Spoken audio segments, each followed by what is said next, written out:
계속 떨어지던 전국 아파트 값이 60주 만에 멈췄습니다. 반등의 조짐도 보이곤 있지만 역전세난, 미분양 등 악재도 여전합니다. 박원갑 KB국민은행 부동산 수석전문위원과 올 하반기 부동산 전망해 보겠습니다. 어서 오세요. 네, 안녕하십니까. 네, 계속 떨어지다가 1년 1개월 만에 변동률이 0%, 보합세로 보면 될 것 같고 서울은 6주 연속 올랐다고 합니다. 이걸 어떻게 해석을 해야 됩니까? 지금은 불안한 반등세로 정의를 할 수가 있을 것 같습니다.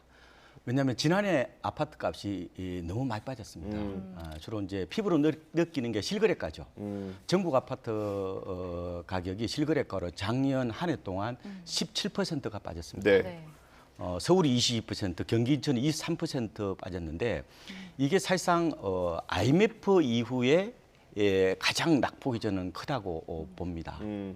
그러다 보니까 이제 일부 그게 기술적 반등이든 아니면 일부는 또 데드캣 바운스로 얘기도 하기도 하고 아니면 낙폭이 좀 회복됐다 이렇게 표현하고 있는데 저는 표현적으로 아까 말씀드린 것처럼 불안한 반등세 이렇게 보면 되고요. 그런데 아파트는 조금 더 반등세가 이어지지 않겠느냐 이렇게 봅니다. 왜 그러냐면요. 아까 말씀하신 그 전국이 드디어 보합세로 접어들었다는 것은 이게 샘플 통계입니다. 표본 통계라고 그러는데 네. 이게 늦어요. 그런데 그보다 좀 빠른 게 실거래가 아파트 지수라는 게 있어요. 네. 이걸 보면은 5월께 지금 나와 있는데 잠정치로 전국이 0.5% 정도 올랐어요. 그러면 약간 어떻게 보면 이 반등세가 좀 이어지겠다 이렇게 볼 수가 있는데 이제 우리가 이제 주의해야 될 게 뭐냐면은 이 아파트하고 비아파트가 너무 큰 편차가 난다는 거예요. 아무래도 이제 뭐 빌라 사기라든지 뭐 전세 사기 후유증이 주택 시장을 양분화하고 있다 이렇게도 볼 수가 있을 것 같은데요. 네. 그래서 연립 다세대 쪽은 지금 5월 실거래가 잠정치로 보면요. 마이너스 한 8% 정도가 0.8% 정도가 떨어졌습니다. 네. 그래서 시장을 보실 때 매매든 전세든 이 아파트하고 비아파트를 구분해야 도대체 뭘 얘기하는지를 알 수 있다 이런 말씀을 좀 드리겠습니다. 네. 물론 뭐 지역에 따라 좀 차이는 있겠지만 굉장히 많이 떨어진 곳도 있거든요. 그 이유가 있나요? 그건 아마 소규모 단지일 가능성이 있을 거예요. 그러니까 이번에 거래된 거 말고 네. 전 거래가 언제냐 이걸 보면 어느 정도 아마 나올 텐데 네. 실거래가로 보면요 전국이나 아니면 서울의 고점이요 2021년 10월입니다. 그러니까 그 이전에 거래 없다가 갑자기 거래되면 어때요? 네. 뭐 가격이 크게 뭐 떨어지는 것으로 이렇게 나올 수가 있다. 그러니까 이 가격이 안 빠진 게 아니라 네. 시세가 포착이 안 됐는데 이제 거래가 되니까 뭐 시세가 이제 드러났다 이렇게도 볼 수가 있을 것 같습니다. 예. 이 미분양 주택이 3개월 연속으로 줄었다고 하는데 이것도 좀 긍정적인 신호로 볼 수 있습니까? 그렇죠. 장바닥 시세의 또 다른 뭐 어떻게 보면은 지표라고도 보기도 합니다. 지금 6만 한 8천 가구 정도가 되는데 네. 물론 이제 뭐 이음 잠정 그 치수가 6만 2천이라고 그러니까요. 예. 뭐 여전히 조금은 불안하다 이렇게 볼 수 있는데 네. 제 생각에는 가장 큰 문제가 이게 중고급 미분양인 것 같습니다. 예. 이건 이제 불 꺼진 아파트라고 그러거든요. 이게 한 9천 가구 정도가 되는데 아무래도 주택 업체들 특히 중소형 같은 경우는 이 잔금을 받아야 이 자금을 이제 돌릴 수가 있는 거거든요. 네. 이러다 보니까 결국은 공사금 회수가 안 되고 이게 유동성 부분에 대해서 굉장히 좀 위험해지는 어떤 그런 측면이 있지 않느냐 이렇게 보고 있습니다. 미분양이 어느 정도 줄여야 그래도 주택 시장이 좀 다시 되살아났다 이렇게 볼 수 있습니까? 적어도 한 6만 가구 이하로 좀 떨어져야 될 것 같은데. 아, 그렇습니까? 네. 그 중에서도 뭐 악성 미분양, 뭐 서울에 있는 미분양 이런 것들도 좀 빨리 줄어들고 뭐 이런 것들도 서울은 뭐 그렇게까지는 어. 걱정은 안 해요. 왜냐하면 서울에 약간 미분양이 늘어났어요. 뭐 그런데 1,100가구 정도거든요. 근데 전달에 비해서 한 80가구 정도 늘어난 건데 뭐 그렇게 시장을 압박할 정도는 아니고 지금 미분양이 뭐 집값을 어떻게 보면 이렇게 회복 못 시키는 뭐 지역이라면 아무래도 지방이 좀 아니겠습니까? 예. 그럼 지방 중심으로 이제 미분양이 심각하면 줄도산 우려도 나올 텐데 예. 이런 걸 좀 해소할 수 있는 방법들이 있을까요? 여러 가지 이제 방안들이 나오고 있는데요. 근데 현실적으로 그렇게 쉬운 게 아니잖아요. 그냥 미분양이 왜 생기는 거냐. 분양가가 비싸니까 소비자들이 안 살려고 그러는 거 아니겠습니까? 지금 소비자들은 미래가 불안하니까요. 네.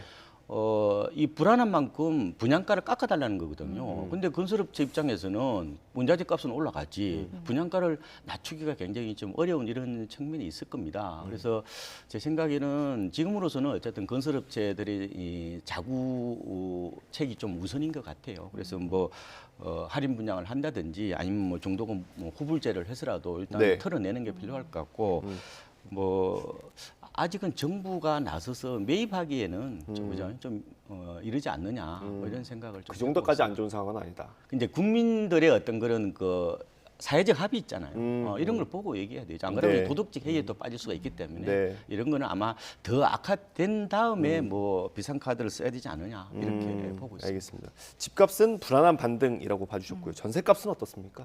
전세 가격은 아마 크게 안 빠질 거로 저는 보고 있습니다. 이제 역전세는 하고요. 예. 전세 가격은 약간 분리해서 보셔야 돼요. 자, 말씀드릴게요. 예. 역전세나는 결과적으로 전세가격이 많이 빠지니까 집주인들이 뭐 돈을 못 돌려주는 예. 이른바 소화불량을 말하는 거거든요. 네.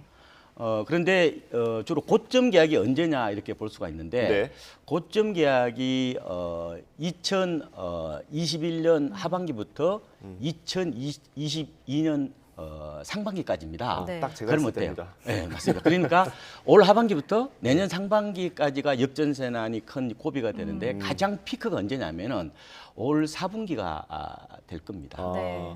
그런데 전세값은요, 아까 말씀드린 것처럼 매매 가격보다 더 빠졌거든요. 특히 아파트를 중심으로 예. 보면은. 그러면은 이미 전세 가격이 급락이 왔기 때문에 추가적으로 떨어지기는 좀 힘들 것 같아요. 다만 좀 출렁출렁하는 건 있겠지만 네. 생각했던 만큼 뭐 이렇게 전세 가격 급락 이렇게 올 가능성은 낮고요. 그리고 전세 보통 우리가 주간이나 월간이나 이렇게 통계 내잖아요. 예. 그거는 다 신규 계약 중심으로 하는 겁니다. 그래서 제 생각에는 아마 집주인들이 내년 상반기까지 굉장히 어려움을 겪을 것으로 보이지만 그렇다고 해서 전세값이 급락하는 건 아니다. 이거 두 개를 좀 분리해서 보시는 게 필요할 것 같고 다만 이때 또 비아파트가 나오는 겁니다. 비아파트는 지금 약간 수급 불균형이 심합니다. 네.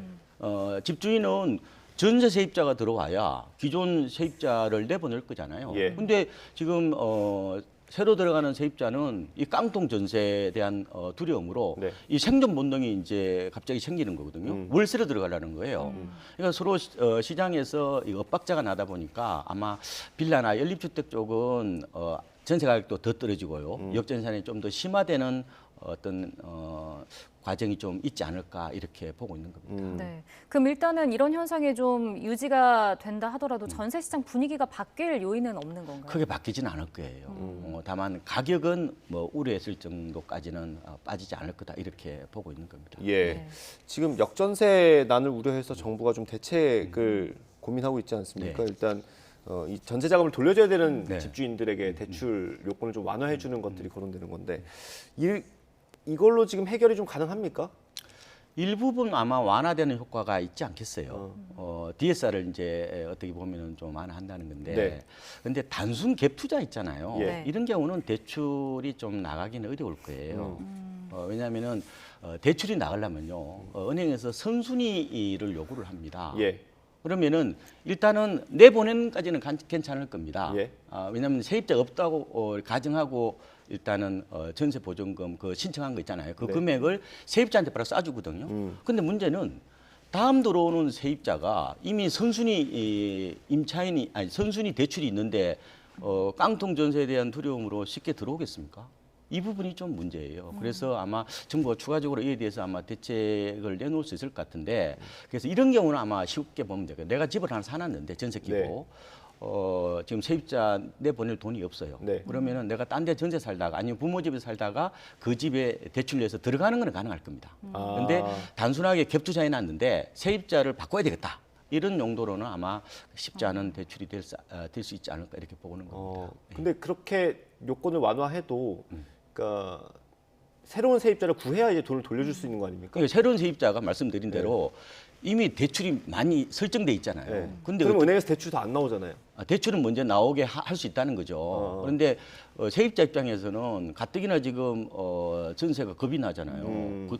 그리고 또 대출이 있으면 더 겁이 날 텐데 이런 경우에는 뭐 세입자는 아예 그럼 뭐로 들어오려고 그래요? 아예 반전세나 월세로 들어오라는 경향이 있겠죠. 그러면 집주인은 지금 돈이 없어서 대출을 내는데 어떻게 그게 전세를 그대로 이렇게 바톤 타치가 가능하겠느냐 이런 얘기를 하고 있는 거죠. 아마 그거는 아마 대책이 나오면은 조금 이런 부분에 대해서 좀 수정해서 나올 수 있겠지만 제 생각에는 단순 갭 투자인 경우는 예. 좀 혜택을 받기가 좀 어렵지 그럼 않을까. 그런 분들은 어떻게 해야 될까요? 그러면은 이렇게 하셔야죠. 당장 이제. 팔아야 됩니까? 그럼? 만약에 딴 데 전세 살고 네. 있다 그러면은 만약에 뭐 더 싼 곳으로 가서 일부 뭐 여유 자금을 좀 만들고 예, 뭐 그렇게 할 수밖에 없습니다. 그럼 만약에 이제 내가 사회 진출한 지 얼마 안 되었다, 네. 뭐 이런 경우에는 뭐 부모 집으로 이거 학가라고 그러거든요. 예, 부모 집으로 들어가는 어떤 그런 방법을 통해서 이제 부채를 좀 줄이는 방법을 통해서 이 고비를 넘겨야 되지 않겠습니까? 네.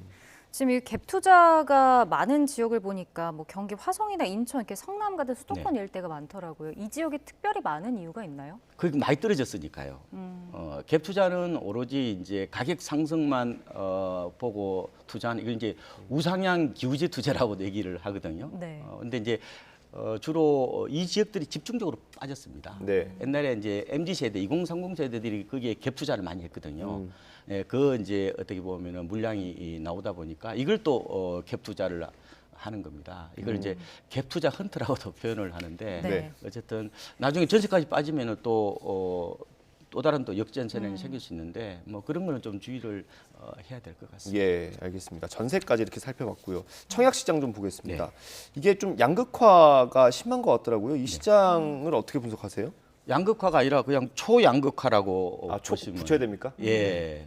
왜냐면은 집은 장만하고 싶은데 네. 시장이 불확실하거든요.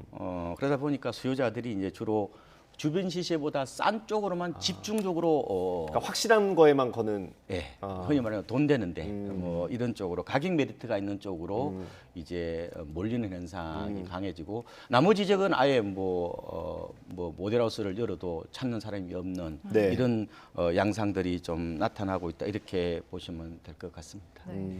서울이 뭐 청약 경쟁률 당연히 높은데 최근에 그 흑석동에도 그 죽주 무순위 청약이 있었잖아요. 네. 여기에 보니까 두 가구 공급하는데 93만 명이 몰렸더라고요. 거의 로또 얘기를 많이 하고요. 오늘 제기가 많네요. 저 네. 여기 중에 한 명이 접니다. 그다음에 요새 뭐 그런 얘기도 하더라고요. 뭐 선당 후곰이라는 얘기 들으셨죠? 요새 그 유행어가 돼가지고 예. 먼저 당첨되고 나서 나중에 곰곰이 생각한다 예. 이런 얘기도 있고 뭐 이게 조상님을 좀 잘 만나야 된다. 네. 그래서 뭐 임진왜란 때 거북선에서 3년 정도는 노를 져야 되는 게 아니냐 이런 예. 정도 할 정도로 굉장히 희박한 가능성을 보고 배팅을 하는 건데 다만 이제 제가 좀 드리고 싶은 거는 이게 당첨 확률이 좀 낮기 때문에 네. 여기다가 내 집 마련에 올인을 하면 안 될 것 같고요. 이 청약 일반 청약 있잖아요. 예. 이거하고 좀 병행을 하는 게 좋을 것 같습니다. 그럼 무조건 청약하면 안 됩니다. 지금은 예. 주변 시세보다 한 10% 정도는 좀 쌓아야 될 것 같다. 그래서 지금 아마 내 집 마련 하려는 이런 분들 중에서 아마 급매물이 상당 부분 좀 팔려가지고 예. 살까 말까 애매할 겁니다.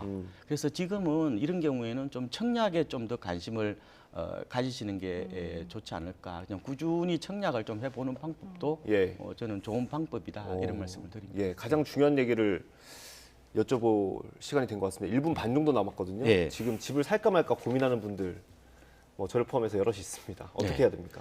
저는 하반기 전망하고도 맞물려 있는 것 네. 같은데요. 하반기는 저는 그냥 보합이나 혹은 뭐 소강 국면 정도로 보고 있습니다. 왜냐하면은 지금 역전세난이 좀 더 지속이 될 것 같고요. 그리고 금매가 상당 부분이 지금 팔린 상황이고요. 그리고 금리도 한 9월 정도까지 주로 뭐 대출 금리 중심으로 좀 오를 거로 보입니다. 그래서 지금 집 사기에 좀 애매한 약간 계륵 같은 그런 국면이거든요. 예. 근데 이게 치고 올라가지 못하는 장세라고 저는 봅니다. 좀 출렁출렁 거릴 수 있는 거거든요. 그래서 아마 충분히 싸게 살 기회가 있을 테니까요. 좀 시장 추이를 좀 많이 좀 지켜보시는 것도 나쁘지는 않고요. 다만 이게 너무 타이밍만 재지 마시고 네. 좀 다리품을 팔아보는 것도 좋은데 아. 그래서 이제 한 동네만 이렇게 살라고 그러지 마시고 예. 좀 범위를 좀 넓혀 보십시오. 넓혀 보시고 그리고 이제 항상 중요한 게 지금은 타이밍보다 어떻게 보면 싸게 사는 거거든요. 네. 싸게 사야 마음이 편안한 겁니다. 그래서 고점이 아까 2021년 10월이라고 말씀드렸잖아요. 예. 그때 대비해서 가격 메리트가 있는 거. 그 다음에 분양. 좀 더 이제 부지런한 분들은 요새는 경공매 쪽도 이제 젊은 분들 많이 하십니다. 그쪽으로 해서 한쪽만 하지 마시고 좀 저는 3트랙이라고 말씀드렸는데 예. 좀 여러 가지로 해서 싸게 어떻게 하면은 집을 장만할까에 대해 고민을 해보는 것도 좋을 것 같습니다. 알겠습니다. 뭐 말씀 잘 해주셨는데 역시 어렵습니다. 대신 마련하기. 오늘 말씀 여기까지 드려야 될 것 같습니다. 박원갑 수석 전문위원이었습니다. 감사합니다. 잘 고맙습니다. 들었습니다. 고맙습니다.